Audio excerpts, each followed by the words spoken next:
What's good, people, traders, and dedicated gold chasers?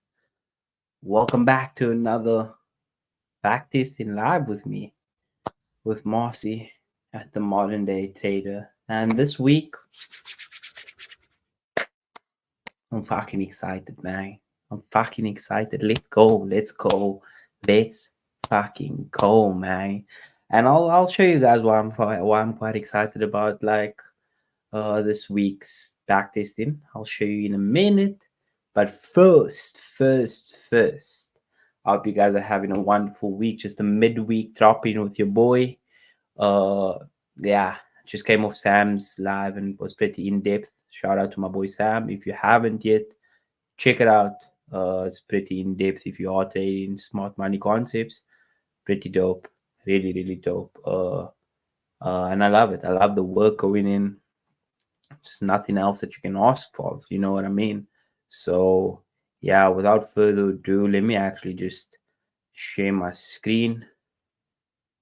And yeah, so as you guys can see, you're actually looking at my journal, and I just wanted to show you guys the 2 trades that I've taken so far this week. So as I mentioned on Sam's live in the comment section, taken 2 trades this week so far. One break even and one loss, right? And if I just filter for this particular week, you'll be able to see it's only 2 trades so far. Let's jump straight into it. Let me actually show you guys this one first. And the reason why I'm showing you this one first is so that I can explain where my first trade was and why I took my first trade, right? So don't look at the actual trade being taken. Look at the setup, right? So the setup was a break of 15-minute structure. So higher time frame, we had the daily and 4H. So we had daily 4H and then 4H correlation, right? And then from there we had break of 15-minute structure. We then broke the structure at 7 o'clock or 7:15. We formed a new level in the market. We broke above that level, and I proceeded to take my first trade above 15-minute structure. Now, a lesson learned here is that my buy stop is placed within, I think, 1.4 pips above this high. And yeah, I think it's just too little. I should have gone to the next level that has my buy stops being placed, which would have been 870. But it's just part of the game. It's a lesson that I would rather learn now while I am testing and while I'm trading on a smaller account than when I'm trading on a big account. And yeah, so I took the trade and triggered me in. Price hardly even moved up, but spread triggered me in. We then went down, broke below these areas here, and then took me out basically even before I entered, right? Like, price didn't even actually trigger me in on trading view, which is a problem, but okay. Anyway, let's move on. The second trade is pretty much the same thing, but if you look at it from a 15-minute perspective, now you can see this is my level being created. We have the break above that level, breaking close with higher volume compared to that volume right there, higher volume. And then what you can see is that I placed my buy stop above the newly created level at 870, and then my stop loss below these areas here, going for 1 to 2. And then as you can see, that's my 15-minute time frame before. And then let me show you the after it actually hit my TP there, and that's why you can see this section here. But then thereafter you can see the price actually pulled back and took me out on at break even, which is pretty, it is what it is. Like, there's nothing you can do about it. You can't sulk about it. You can't do anything about it. At least it wasn't the loss, right? But then at the same time, you just like you'd like it to be a winner, bro. You know what I mean? You'd like it to be a winner, to be honest with you. So yeah, that's my week so far. So -1 for the week with, well, this is saying 50% win or break even rate. However, as I mentioned, there's actually -100 because of the break even. But just going all the way to for the whole of July, you can see that I am ending the month with a 4R, max R of 7%. And then, yeah, to the back end of the month, it wasn't the best, but okay, it is what it is. 15 trades, ending the month with 4R. That to me is pretty clean. Like the equity curve to me is pretty clean. I wouldn't want to like make too much changes to anything. Uh, I think with instituting a 1 to 2, it's pretty easy to get that faster movement on the equity curve like this. Like this big move correlates with me increasing my risk reward to 1 to 2 for all my trades. I had one previously, I had one what is it? I had one setup where I could trade 1 to 2, but now I'm trading all of my setups at 1 to 2, and that's just on the basis that, well, they go to 1 to 2. And so, yeah, I'll still be keeping an eye on how much trades goes to break even and then takes me out. But as I mentioned, pretty clean, pretty simple. Uh, these changes that I've instituted so far has been like it's been I think it doesn't like the changes that I've made this quarter has been the best changes to my trading plan so far. So yeah, two trades. Uh, the first one, so this is the second one, being the one that actually hit me at TP and then took me out at break even, and then the second one is the loser, and it just is what it is, guys. So without further ado, let me jump straight into sharing my Excel sheet. Just give me a minute, guys. Give me a minute. Boom. This is trading gold right here. And we're not actually trading gold, but this document is trading gold. So I'm finally done with phase one of my backtesting. And this information right here is information on pound yen for roughly about a year and a half, not roughly about, it is a year and a half from the 1st of January 2023 all the way to the end of June 2024. And so, with that being said, we have a year and a half's worth of information on a particular pair, which is pound yen, or on our particular bias. So, we have three different bias, as I mentioned. And as you guys can see, we have number one being the daily and the 4H, number two being 4H correlation, and number three being daily and 4H, right? And then we have the totals. Now, what this basically is, this is a consolidation of all movements across all months that I mentioned. So from the 1st of January 2023 all the way through to June, to the end of June 2024. So when I'm looking at Monday right here on this particular tab, this is my directional bias for a full year and a half, 18 months worth of information consolidated into one sheet, right? And what it's looking like is that it's looking fucking clean. That's what it's looking like. Like if you take a look at Mondays, you can see that my daily and my 4H pretty high in determining the direction. You can see that we have an 89% chance that if the daily and the 4H occurs on a Monday, that we can determine we have a 90% chance essentially of determining the direction of the next 4H candle. Now, on a Monday, when we have 4H correlation across 6 pairs, which means the 5 out of the 6 pairs that I've been testing. And if you guys don't know, but like exactly what I'm speaking about, you guys can go check out episode 1, 2, 3, 4 of backtesting, and you'll be able to see exactly what I'm chatting about, right? We have a 73% chance of this playing out, of the next candle pushing in our direction. And then on a Monday, this does not perform the best, although it's quite high. 70% is really high.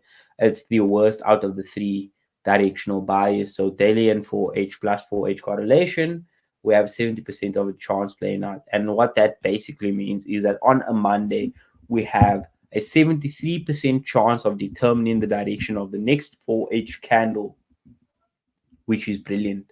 So on a Monday, when we trade in, 73% of the time we can determine direction, which means that like we've just taken out half of trading, because most traders, majority of traders don't even know how to or in which direction to trade, right? Now there's still that 27% chance that on a Monday we might lose, but at the end of the day, or might have the direction wrong. At the end of the day, I'd rather trade with a 73% chance than just saying the trend is my friend and trading with a 50% chance. You know what I mean? So yeah, pretty interesting, pretty interesting numbers and pretty interesting figures. So now let's go into Tuesday. Similarly, as I explained, Tuesday, where you can see that this drops drastically on a Tuesday and then on a Wednesday. So 60% chance on a Tuesday in determining the next 4H candle from when we have the daily and the 4H matching. We have a 67% chance of determining the next 4H candle on pound yen when we have 4H correlation, and then we have a 75% chance of determining direction on a Tuesday, which is pretty great, pretty brilliant that we can do that on a Tuesday, right? So this is what I mentioned. Like when you look at days, when you look at weeks in the month, or you look at like times where you're not trading the best, it might just come down to one section of your trading plan, and being able to test every section of your trading plan is important so that you can know definitively where your numbers are coming from. And sometimes, yes, it does come from your analysis, and sometimes it comes from your entries. But at the end of the day, I feel like majority of people lose just because they can't even get direction right. And so just knowing like where my good points and my bad points are with regards to direction, and being able to determine the next 4H direction and where it's going to go to, just speaks to how powerful this is, and how like it just speaks to like what makes sense, if I'm making sense. But yeah, anyway, let's jump straight into it. Wednesday, you can see that our best determination factor is 4H correlation, with the daily and the 4H being the worst one on a Wednesday, and then daily and 4H plus 4H correlation just being a median in between them at like 60%. Coming into Thursday, pretty interesting that like Wednesday and Thursday is pretty opposite, in that like on Wednesday you can see the daily and the 4H has the worst percentage, and then on Thursday you can see the 4H correlation has the worst percentage, and then it's the exact opposite with the best percentage. And then similarly, as I mentioned, you have daily and 4H running quite closely to the daily and 4H, actually, with an 83% chance of winning. So you can see that Monday and Thursdays are really good, and then you follow that by Tuesday and Wednesday, and then lastly Friday, which kind of makes sense. Now in my plan right now, Thursdays are not in it, but I do think I will involve Thursdays again once I'm done backtesting.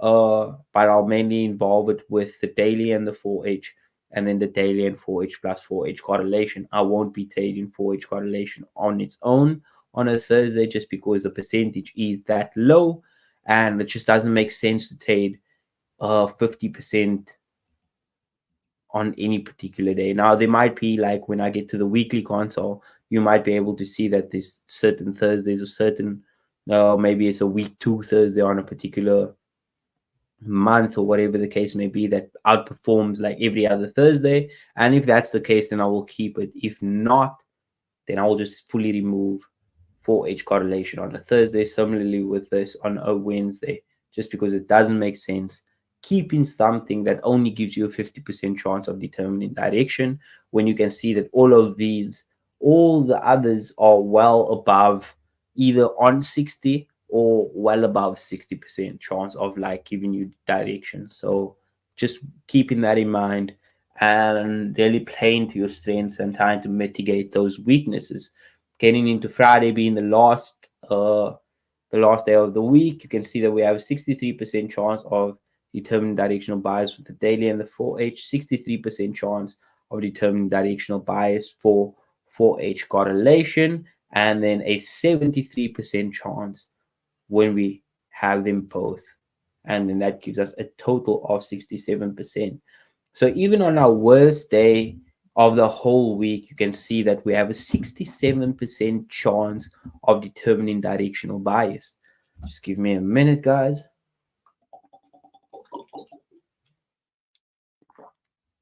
So what that says to me is that if you use this, like your worst day is going to be a Friday, potentially. If you trade all three of them, your worst day is going to be a Friday, and over a year and a half, you're going to end up with a 67% chance of determining the next 4H in the proper direction. So if you come into like the totals for the year, what you can see is that potential total trades taken was 252, potential total trades that played out was 178, which lands us up with a total of 71% accuracy in determining, or strike rate in determining direction, right? And if you just add all of those up from the above, you can see that we have a 69, a 69, and a 72% for each particular directional bias. Now, this is where things get interesting. How do we translate this information into weekly information? So the way I set up my backtesting is that I broke the weeks up into each week of the month, right? And that was on purpose. So then that when you look back, you can distinctively say week 1 of the week was this, week 2 of the week was this, week 3 of the month was that, 4, and week 5 of the month this happened.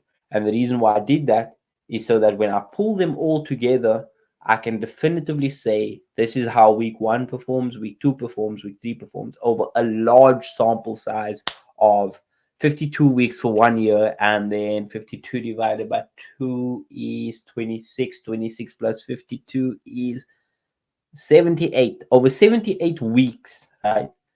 This is what the weeklies were broken down into, right? So if you look at week 1, what you can basically see is that Mondays in week 1, so for that 72 weeks, right, we had 72 Mondays roughly, 72, let's say for instance 72 Mondays. If we just round it down by like 5, we can say 70 or like 65 Mondays, right? Over those 65 Mondays in week, okay, no, I'm lying, because week 1, how much week 1s do we have? There's 18 months, so we have 18 Mondays, right? 18 Mondays in week 1, you can say that this is accurate numbers, because over 18 weeks you could have accurate numbers, and this is like roughly what you can expect from the market. So we had one potential directional bias and we had 100% right there. Then you have 60% right here and then 0% right there, and that's not the best. So I will highlight this in, let's say, some type of purple, just because, yeah, let me highlight it in that purple, just because that's not the best. Why would I want to be trading on a Monday where it's not necessarily the best, right? I want to be trading on days where we have 60% and above. So why did I highlight this particular 50%? If you come on to, if I highlighted that, then I should have highlighted this then, because Tuesdays are a good day. So yeah, this is not necessarily worth highlighting, because if I highlight that 50%, that means I need to highlight that 50% and not trade that either on a Tuesday. So then we're either going to keep it consistent and not trade the 4H and that on that particular day, and then just keep that for Tuesday in week 1, which makes sense. Going into Wednesday's week 3, so you can see that this is quite high. Wednesday and Thursday for week 1 specifically performs quite high, in that like 71% of the time we can determine what the next 4H candles going to do on a Wednesday and Thursday in week 1s of the month, right? So with that being said, tomorrow is going to be Thursday. It's going to fall into week 1 because it's the first week of August, right? So this Thursday and Friday of this particular week is going to be forming part of these numbers right here. And as you guys can see, that we have a 75% chance of determining what the next 4H candle is going to do. And this is not stats over 6 months. It's not stats over 1 year. This is stats over 18 month period. And so it's really stats that are, in my opinion, quite conclusive. And I do know that the stats are pretty accurate. So with that being said, you can see that if we are going to get a daily and 4H, right, in our direction, we have 100% chance of determining direction for the next 4H candle. And this is speaking to tomorrow. It's not speaking to next week or whatever. Like, I can definitively say that tomorrow, if I get the daily and the 4H on pound and the green, I have pretty much a high chance of the next 4H candle closing in our direction, right? Then similarly, with the daily and 4H plus 4H correlation, I have an 80% chance of the next 4H candle closing in my direction. Now, what I will say is that this exercise has been so great because now I can break down weeks of the month, and then with that I can come back into the daily console and I can say, okay, Tuesdays is not really too great for this. And you can see that, or Thursdays are not the greatest uh 4H correlation. And as I mentioned earlier, I don't want to be trading with a 53% or 50% potential directional, or potentially being able to determine the direction only 50% of the time, because then I'm just a trend trader. I don't have stats really on my side. It's 50%, it's a flip of a coin. Why would I want to do that? So when I come into the weekly, what you can see is that in week 1, that's depicted. That information that we drew from the daily consolidation page is depicted on the weekly page. And you can see that we have a 33% chance of that determining direction. So why on earth in week 1, which is tomorrow, would I even consider trading with 4H correlation? So if I see that on a Thursday, it's the first Thursday of the month, why would I even want to use it? Like, I'm scrapping that thing. I'm not using it because now I have stats over such a long time that I don't think I'd be asking anybody else for stats. Like, I did it myself. Why would I want to, like, how the charts gives you the information, you take the information and you put it into your plan. So I'm not going to be like questioning anything. All I know is tomorrow when I get to the charts, if I have this, there's a high chance, pretty much 100% chance, that I'll be able to determine the direction of the next 4H candle. Now, that doesn't speak to whether I'm going to be able to get evidence or confirmation in order to actually enter a trade, but it does speak to the fact that I'll be able to determine the direction of the next 4H. Similarly, as I mentioned, with this particular directional bias, which is daily and 4H plus 4H correlation, I'll be able to have an 80% chance of saying this is going to play, not necessarily play out, but there's a high chance of the next 4H candle closing in my direction. And that's really all I need because I trade one 4H candle. So, yeah, let me stop ranting about what's going to potentially happen tomorrow and continue with my numbers. So when you get into Friday, what you can see is that it's not really the best. It's a 67% chance of playing out, whilst it is above the 65% that I'm looking for, right? You can definitely, like, you can see that these two directional bias are not the greatest, in that you can see we have a 50% chance of this playing out, which basically means it needs to go red. Then we have a 57% chance of this playing out, which is not the greatest. I don't want to be trading on days where I have a 50% or 55% or 57% chance of the next 4H determining direction. So, like, to me, I need a high chance or a high percentage of something being able to play out. And so if I was to take these out, that means my Friday stats would drastically go up to about 83% chance of determining what the next 4H candle would be able to do. And that's all the exercise was me doing over 18 months to be able to see what happens when I get these indicators essentially for me to trade or for me to look for trades. What happens with the next 4H?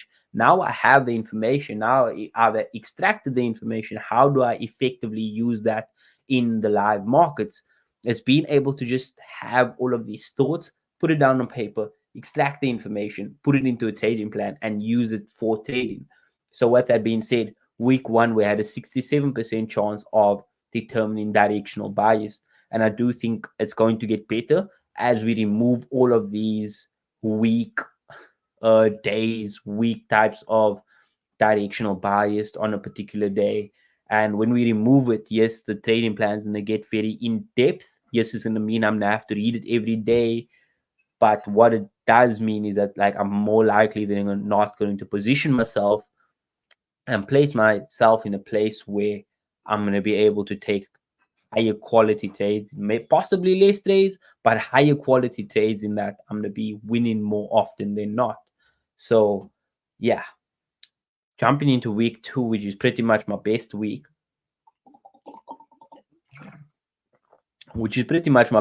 of trading. And yeah, what you can see is we have 100% win rate with the daily and the 4H, 75% win rate with the 4H correlation, and then 88% chance with the daily and 4H correlation. Now, when we get into Tuesday, you can see we only have a 40% chance of the daily and the 4H playing out, which is pretty weak. And if we come back here, it's actually 60%, which is not the greatest. But you can see that on in week 2 of the month, which would be next week for August, Tuesday is not the greatest with daily and 4H. 4H correlation and daily and 4H correlation pretty much seems pretty clean. But you can see that this is really keeping my total stats for Tuesday down quite a bit. Wednesday, on the other hand, is pretty ass in that you can see that this is not performing the greatest. But then these two categories are performing really well, which is good.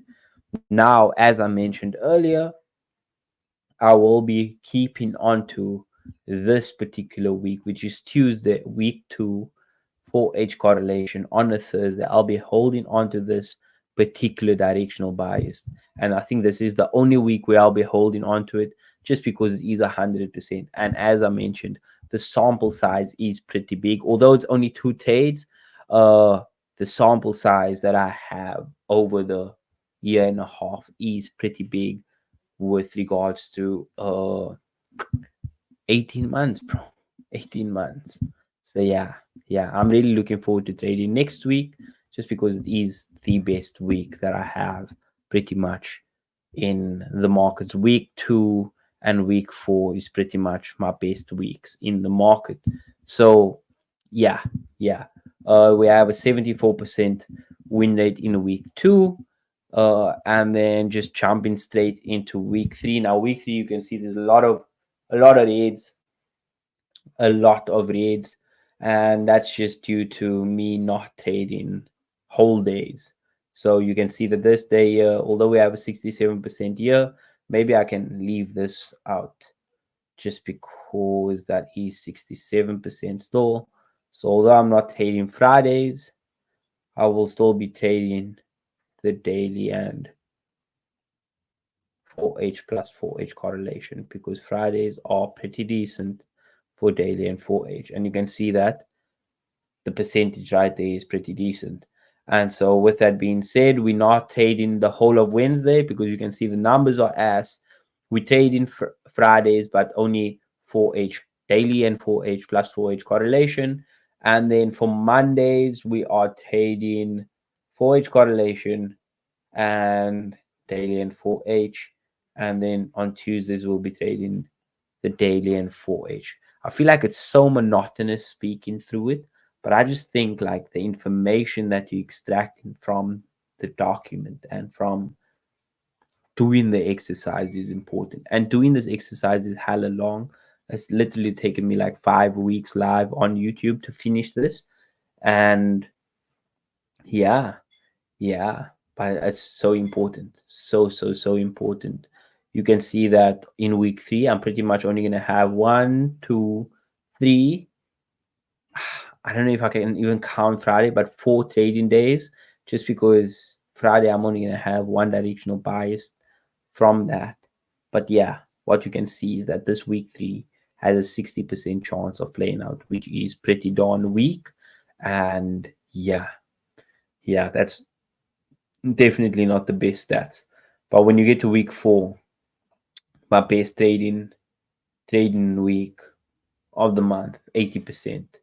So yeah, with that being said, week 4, when you come into the week, you can see Monday, 77% chance of determining the next candle's direction. Daily and 4H, 100%. 4H correlation, 75%. Daily and 4H plus 4H correlation, 60%, which is pretty clean. Getting into Tuesday, 93% chance of determining the next candle or the next 4H candle. And this is just a repetition, and you believing in your strategy when you're doing this. Like, you understand that the more you do it and the more work you put in, the easier it's going to be in order to determine like what price action is going to do, and like not just being able to see it every day, but being able to put it down in information that reflects to you directly, and being able to really just knuckle down and say, I got this, bro. I got this. You know what I mean? So yeah. Fridays, you can see that I will be highlighting this one just because. Oh no, I don't want it. I don't want the thing read. I want to read. Just because 50%. We're not dealing with 50% here, bro. This is my best trading week, bro. I don't want to be dealing with 50%. I want 17 above, bro. So yeah, that's looking pretty clean. Pretty clean. And then you can see week 5, quite a few days where we're not trading because we have 40% and a 33% chance of playing out. We don't play with those types of days. So with that being said, guys, you can see that week 4 has the highest, with my particular directional bias, right? Week 4 has the highest directional or highest percentage win rate with regards to determining the direction of a candle of a next 4H candle playing out in our direction. Then week 2 comes in at second place with a 74%. Week 5 and week 1 is pretty much the same, and then week 3 is pretty much just as. Yeah. So what this tells me is that I can truly exploit the markets in weeks 4 and weeks 2 of a month, and then in these other 3 weeks, just being able to take advantage of what my strengths are in that week, and like try to lean back when it comes to like my weaknesses and just practice discipline. So as you guys can see with regards to the notes, you can see that we're basically not trading. I do need to refine these notes. So yeah, I'll refine the notes right after this. But basically, if the way I would do it is I'd go to week 4, the 80% chance of it playing out, and then look at it. So this is week 4, right? You look at all the red marks that you made. So on Thursday, we won't be trading 4H correlation. On Wednesday, we will not be trading daily and 4. So we won't be trading the daily and 4H on Wednesday and Friday, and then we will not be trading 4H correlation on Thursdays. So then you basically just type this here: do not trade daily and 4H on Thursday. Okay, that's incorrect. So you're gonna say do not trade daily and 4H on Wednesday and Friday, right? And then basically what your second one is going to be is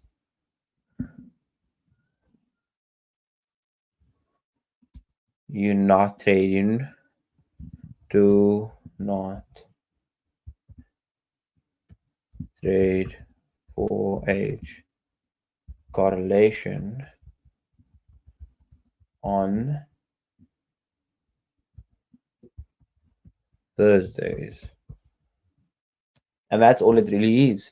You what you're really doing is looking at what where you perform the worst, and you're making notes of those. And then that essentially means that on all other days, I'm wondering if I should highlight this just because it's a 60%. Maybe we can get another couple days to play out and then see how this actually plays out for Monday. But yeah, all you're really doing is seeing what happens with regards to like the negative numbers, and then putting the positive numbers into your trading plan. And so I need to make those notes now, real quick. I think I can make week 2 too. So if you look at week 2, this is old notes. So let's see what we have to take note of in week 2. So week 2, we will not be trading the daily and 4H on a Tuesday, and then we will not be trading daily 4H plus 4H correlation on a Wednesday, and everything else is fine. So that pretty much is going to be daily and 4H on a Tuesday, and then on a Wednesday 4H correlation, right? So you're going to note that this is on Tuesday, and then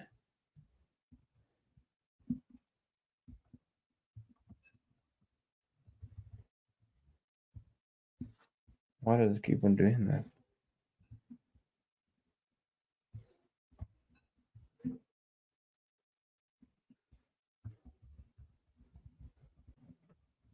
Do not trade daily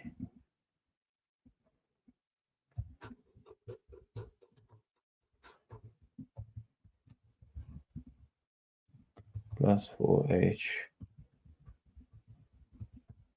correlation on Wednesday, I believe. Done. Perfect. And that's all you do. And then I need to make notes on the weeks that are a bit shittier. And then we're done. Then we're ready to start going into phase number 2, which is gonna be the evidence collection phase. And we're gonna use this document and these notes basically to go through the whole of possibly from April through to July, just to wrap up the evidence building phase and go through at least a quarter of building evidence to determine how what happens when price action actually breaks the level in the market on these days where we have directional bias, how much trades we can get, what's the average amount of pips it pushes in your direction before it's pulling back, how often does it actually pull back, etc., etc., etc. So, with that being said, guys, thank you so much for tuning in. And from your boy Marcy at the Modern Day Trader, I hope you have a wonderful week further. And don't forget that your unmatched perspicacity, coupled with your sheer indefatigability, makes you a feared opponent in any realm of human endeavor. So, from your boy at Marcy at the Modern Day Trader, have a wonderful week further, and peace out, man. Peace out.